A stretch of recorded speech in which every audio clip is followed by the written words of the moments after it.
नमस्कार, आप देख रहे हैं केकेडी न्यूज और मैं हूं आपके साथ प्रिया तिवारी। शुरुआत करते हैं रिपोर्टर्स रिपोर्ट के साथ। खबर अमरोहा से, जहां पर डॉक्टर भीमराव अंबेडकर की 131वीं जयंती बड़े ही धूमधाम से मनाई गई।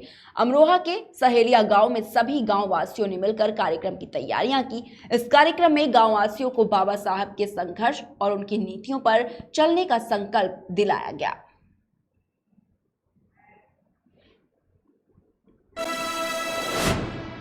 वहीं खबर हमीरपुर से, जहां पर सीजीएसटी टीम ने एक गुटखा फैक्ट्री पर छापेमारी की। टीम के लगभग आधा दर्जन अधिकारी दयाल गुटखा फैक्ट्री में जांच कर रहे हैं। आपको बता दें कि जीएसटी चोरी की शिकायत पर फैक्ट्री में छापेमारी की गई।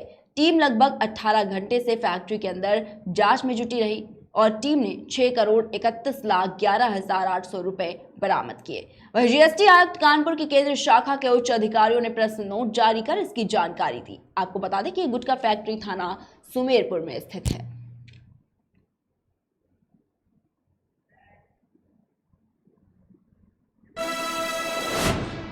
वहीं हमीरपुर से एक कानूनगो का रिश्वत मांगते हुए वीडियो वायरल हुआ है। आपको बता दें कि पीड़ित से दाखिल खारिज के नाम पर जांच 5,000 रुपए की मांग की गई है। वही वीडियो में देखा जा सकता है कि पीड़ित के पास रुपए ना होने की वजह से वो कानूनगो से गिड़गिड़ाता रहा। वीडियो में दिख रहे अधिकारी की साइन मोहर 1,000 रुपए से ज्यादा महंगी है। पीड़ित के 1,000 रुपए रिश्वत देने के बाद भी अधिकारी को पीड़ित के ऊपर तरस नहीं आया। ये पूरा मामला हमीरपुर के राठ तहसील का बताया जा रहा है।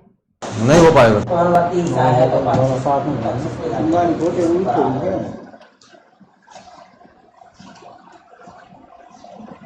आपका नहीं होता, आबादी की घोषित करा पड़ती। वो तो सर मैं मानता हूँ सर, गरीब आदमी हूँ सर, नहीं तो ऐसा नहीं है। मैं सर नहीं होता भाई, अपना रिपोर्ट लगा नहीं हो पाएगा।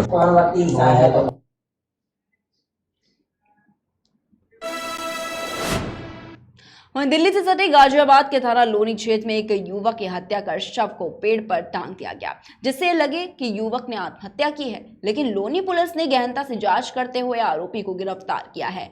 पूछताछ में आरोपी युवक ने बताया कि वह संजय की बाइक लेकर गया था, जिससे बाइक गिर गई थी, जिससे उसका वाइजर टूट गया। जिसके बाद युवक ने आरोपी से पैसे मांगे तो उसने पैसे देने से इनकार कर दिया और इसके बाद आरोपी और उसके पिता ने मिलकर युवक के साथ मारपीट की, जिसके चलते वह बेहोश हो गया और इसी के बाद दोनों ने मौका देखकर युवक को पेड़ पर लटका दिया, ताकि सभी को लगे कि ये हत्या नहीं आत्महत्या है। एक महापुर थाना लोनी क्षेत्र में एक शव मिला था। वो शव जब शिनाख्त जो संजय नामक व्यक्ति का था, जो कि सोरों कासगंज का निवासी है, यहाँ पर अपना मजदूरी का काम करता था। तो प्रथम दृष्टया देखने से प्रतीत हुआ था कि आत्महत्या का मामला हो सकता है, क्योंकि बहुत ही शातिराना तरीके से हत्या करने के उपरांत उसके शव को पेड़ से टांग दिया गया था। तो देखने से ऐसा ही प्रतीत हो रहा था कि आत्महत्या का मामला है, लेकिन हम लोग इसमें सभी पहलुओं पर जांच कर रहे थे। इसकी मेडिकल ओपिनियन ली गई, पोस्टमार्टम करवाया गया, तो उसके उपरांत ये क्लियर हुआ कि इसकी मौत जो है गला दबाने के कारण हुई है, ना कि स्वयं इसने आत्महत्या की है, जो इसकी फाइंडिंग्स मेडिकल रिपोर्ट्स में आई थी। तो उनका अध्ययन करने के उपरांत हम लोग इस निष्कर्ष पर पहुँचे कि ये हत्या है और इसमें तत्काल एसएचओ लोनी के नेतृत्व में टीमों ने लगातार काम किया और इसमें अच्छी सफलता प्राप्त करते हुए पूरी घटना को खोला और इसमें मुख्य अभियुक्त कालीचरण को गिरफ्तार किया गया है। ये भी सोरों कासगंज का निवासी है। ये घटना कालीचरण और उसके पिता ने कारित की थी।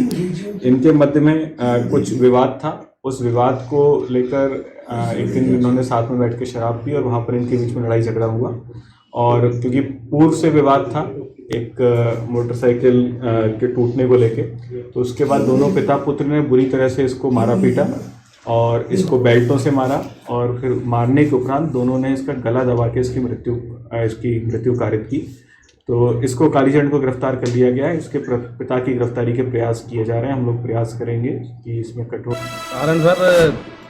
वहीं पूरे देश में जल संरक्षण सप्ताह मनाया गया, जहां लोगों तक जल पहुंचाने के लिए हर प्रयास किए जा रहे हैं। और ऐसे में खबर सीहोर से है, जहां मध्य प्रदेश सरकार ने नर्मदा नदी पर करोड़ों रुपए खर्च करके किनारों पर बसे लोगों के लिए जल पहुंचाने के प्रबंध किए। 6 महीने पहले मुख्यमंत्री शिवराज सिंह चौहान ने अपने पैतृक गांव जैत में पानी न आने की शिकायत पर भोपाल कमिश्नर और जल निगम के सभी अधिकारियों को लताड़ते हुए निर्देश दिए थे कि 1 महीने के अंदर पूरे सीहोर जिले की नल जल योजना को दुरुस्त कर हर घर में पानी पहुंचाया जाए। लेकिन मुख्यमंत्री के निर्देश जल निगम और नगर पंचायत बुदनी के अधिकारियों को कानों तक पहुंचते ही नहीं दिख रहा। 6 महीने बीत जाने के बावजूद भी बुदनी के सैकड़ों घरों के नालों से बूंद बूंद पानी निकल रहा है, जिसके चलते नगर वासी बुदनी में बूंद बूंद पानी के लिए तरसते हुए यहाँ पर नजर आए हैं। कारण सर उसमें पाइप पतले डाले था। तो यहाँ तो पानी की टंकी बनी 1 साल पहले, तो अभी सीएम साहब ने 1 साल पहले टंकी का उद्घाटन कर गए हैं, लेकिन अभी 8 दिन पहले उससे सप्लाई भी चालू हो गई, लेकिन प्रेशर नहीं आ रहा उनमें। अच्छा, इसका मतलब ये कि 1 साल पहले उद्घाटन हुआ और 1 साल बाद पानी दिया जा रहा है। जी जी जी, 8 दिन पहले ही सप्लाई चालू। 1944 में जो खबर कानपुर से है, जहां पुलिस कमिश्नरेट कानपुर नगर के पुलिस आयुक्त विजय सिंह मीना ने अग्निशमन सेवा दिवस पर आग से बचाव के प्रति लोगों को जागरूक किया। आग से बचाव के प्रति जागरूकता फैलाने के लिए अग्निशमन विभाग के द्वारा वैन निकालकर उसे हरी झंडी दिखाकर रवाना किया गया। साथ ही अग्निशमन कर्मियों की मेहनत की सराहना भी की गई है। देखिए, 1944 में जो घटना हुई थी उसमें फोर्ट स्टिकर नामक एक जहाज था जो कि विस्फोटकों से भरा हुआ था, और उसमें जब आग लग गई तो बॉम्बे फायर सर्विस के हमारे फायर कर्मी उसको बुझाने के लिए गए। इसी बीच में आग काफी बढ़ गई और उसमें करीब 66 फायर कर्मी शहीद हुए थे। उन्हीं की स्मृति में आज ये दिवस मनाया जाता है। मुख्य उद्देश्य इसका ये है कि आज के दिन उनके बलिदान को हम उनको श्रद्धांजलि दें, साथ ही साथ लोगों में एक अवेयरनेस फैलाएं, लोगों में एक जानकारी दें कि फायर से किस तरीके से बचा जाए और किस तरीके से उनको सहूलियत दी जाए। और हमारे जो जितने भी इसी बीच इसके आज के दिन उनको भी हम याद करते हैं, जो हमारे फायर सर्विस के जो पुलिसकर्मी हैं जो कि विगत वर्षों में शहीद हुए, और आज उनको हम श्रद्धांजलि देते हैं। साथ ही साथ पूरे 1 सप्ताह का ये फायर सेफ्टी वीक मनाया जाएगा, जिसके अंदर विभिन्न तरीके के कार्यक्रम आयोजित किए जाएंगे, जिसमें लोगों में प्रचार प्रसार, लोगों को जानकारी देना, और साथ ही साथ एक स्लोगन जो जारी किया है गवर्नमेंट ऑफ इंडिया ने, वो है अग्नि सुरक्षा सीखें, उत्पादकता बढ़ाएं। इस पर विशेष जोर दिया जाएगा और लोगों में प्रचार प्रसार करके उनको संवेदनशील बनाया जाएगा। देखिए, 1944 में जो घटना। वहीं देश भर में बाबा साहब भीमराव अम्बेडकर की जयंती मनाई गई। 14 अप्रैल को उनका जन्म मध्य प्रदेश के महू में हुआ था। वहीं इस उपलक्ष्य में देवरिया में विभिन्न स्थानों पर बाबा भीमराव अम्बेडकर की जयंती मनाई गई और इस अवसर पर लोगों ने ढोल नगाड़ों के साथ बाबा साहब की जयंती मनाई। वहीं विभिन्न स्थानों पर पुलिस प्रशासन ने बाबा भीमराव अम्बेडकर के चित्र पर माल्यार्पण कर उन्हें श्रद्धांजलि अर्पित की और इसके साथ ही पुलिस प्रशासन ने एक सराहनीय पहल करते हुए दलितों की समस्या सुनकर उनका समाधान करते हुए नजर आए। साथ ही आपको बता दें कि बाबा साहब दलितों के मसीहा माने जाते हैं।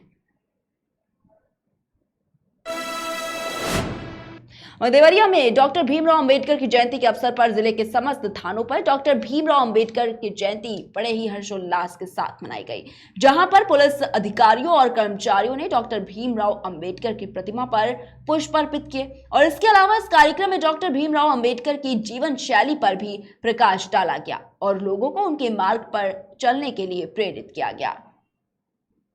आज डॉक्टर भीमराव अंबेडकर जी की जयंती के अवसर पर पुलिस लाइन में एक बृहद कार्यक्रम आयोजित किया गया, जिसमें समाज के अनुसूचित जाति के लोगों को और प्रबुद्ध जो हमारे विद्वान अधिवक्ता गण हैं, वो समाज सेवी हैं, वो महिलाएं, पुरुष, काफ़ी संख्या में लोगों को बुला करके डॉक्टर भीमराव अंबेडकर जी के आदर्शों और संविधान में उनके जो उनका व्यक्तित्व और कृतित्व झलकता है। ड्राफ्टिंग कमेटी के अध्यक्ष के रूप में उन्होंने जो देश को एक इतना बृहद संविधान दिया है, इस अवसर पर उनके व्यक्तित्व और कृतित्व पर प्रकाश डाला गया। साथ ही पुलिस के हमारे साथी कर्मियों को भी इस ओर विशेष रूप से आकृष्ट करने का प्रयास किया गया है कि जो अनुसूचित जाति के हमारे लोग हैं, जिनके विरुद्ध कहीं कोई अपराध हो जाता है, उनके अपराधों में जहां अपराध गठित हो जाता है, पुलिस को अत्यंत तत्परता से अपराधियों के विरुद्ध कार्रवाई करनी चाहिए और समाज में एक जो पुलिस के प्रति विश्वास है उसमें और बढ़ोतरी हो। इसलिए एक समन्वित कार्यक्रम पुलिस और समाज के लोगों के बीच यहाँ पुलिस लाइन में आ जाए। अंसारी रोड में। खबर देवरिया से है, जहां पर एक महिला से शारीरिक उत्पीड़न का मामला सामने आया है। आपको बता दें कि एक युवती ने अमन बरनाल नाम के व्यक्ति पर आरोप लगाया है कि वो शादी के नाम पर उसका लगातार उत्पीड़न करता रहा। जब महिला ने उससे शादी के लिए कहा तो लड़के ने उसे दिल्ली के किसी मंदिर में बुलाया और खुद नहीं आया। इसके बाद महिला ने उसके ऊपर झांसा देने और यौन शोषण का आरोप लगाया है। मंगल फैमिली अंसारी रोड में कपड़े की दुकान है, सतीश बरनवाल जी हैं, उनके बेटे अमन बरनवाल। उन्हीं से मेरी शादी हुई 14 जनवरी को 2022 में, और 8 फरवरी को वो फरार हो गए वहाँ से षड्यंत्र करके। क्या हुआ था, कैसे आप क्यों शादी किए, क्या पूरी बात बताइए। पूरी बात, जैसे 2014 में मेरी शादी हुई थी। शादी के बाद से मैं दीपक वर्मा जी को गोली लग गया, हत्या हो गया। फिर 1 साल 1.5 साल के बाद हमको अमन मिले कि हम तुमसे शादी करेंगे, मतलब अच्छी फैमिली दिखी, तो हम भी सोचे कि चलो हमको अच्छा घर अच्छा परिवार मिल जाएगा। फिर वो हमसे रिलेशन बनाए। रिलेशन बनाते समय 3 बार मतलब गर्भ ठहरा तो वो लोग गर्भपात कराएं। उनकी मम्मी पापा की अगर शादी करना है तो तुमको मेरी बात माननी पड़ेगी। तो भाई हम भी बात मान लेते थे उन लोगों की कि हमको अच्छा फैमिली मिलेगा। और ये ऐसे करके फिर हम पुलिस के पास जाने के लिए बोले कि नहीं, आप शादी नहीं कर रहे हैं, लो बार बार मतलब मेरे साथ यही हो रहा है। तो पुलिस के पास जाने के नाम पे बोले कि ठीक है माँ, दिल्ली चल के शादी करेंगे, तुम गैर बिरादरी हो तो हम यहाँ शादी नहीं कर सकते। फिर 10 जनवरी को हम लोग दिल्ली गए। दिल्ली जा करके हम लोग शादी की तैयारी की, जबकि उनकी भैया भाभी दीदी जीजा सब बोले थे सब आएंगे, मम्मी पापा, लेकिन कोई आया नहीं मंदिर में, बस मेरी ही फैमिली थी। और वहाँ शादी हुआ और शादी के बाद फिर ये लोग षड्यंत्र करना शुरू कर दिए कि इसको छोड़ दो, दूसरी लड़कियों का फोटो भेजने लगे उनकी जीजा, ये डॉक्टर है एयरफोर्स में, मतलब तरह तरह की लड़कियों का लालच दिखाने लगे। फिर घंटों ये घर से गायब रहता था, घूमता था फिरता था, उन लोग से मिलता था, इन लोगों का डेली फोन आता था। और वहाँ से फिर एक लड़का भेजी, इनकी मम्मी भेजी आदर्श सिंह ने। फिर ये लोग अपने में हत्या का प्लानिंग करने लगे कि दुबई जाना है, दुबई के लिए वीजा बनवाने लगे और टिकट बनवाने लगे। उसके लिए हमसे मतलब बोले कि तुम अपना शादी का सर्टिफिकेट दे दो, फोटो दे दो, आधार दे दो। हम सब दे दिए, कहीं जाना है घूमने। और उसके बाद से वहाँ से 8 तारीख को फरार हो गए। जनपद देवरिया के थाना कोतवाली में दर्ज मुकदमा अपराध संख्या 151/22 अंतर्गत धारा 120 बी, 498, 313, 504, 506, 406 IPC में अभियुक्त अमन बरनवाल की गिरफ्तारी कर जेल भेजा गया है। अग्रेतर विधिक कार्रवाई की जा रही है। मंगल फैमिली अंसारी रोड। फिलहाल की खबरों में इतना ही। बने रहिए केकड़ी न्यूज के साथ।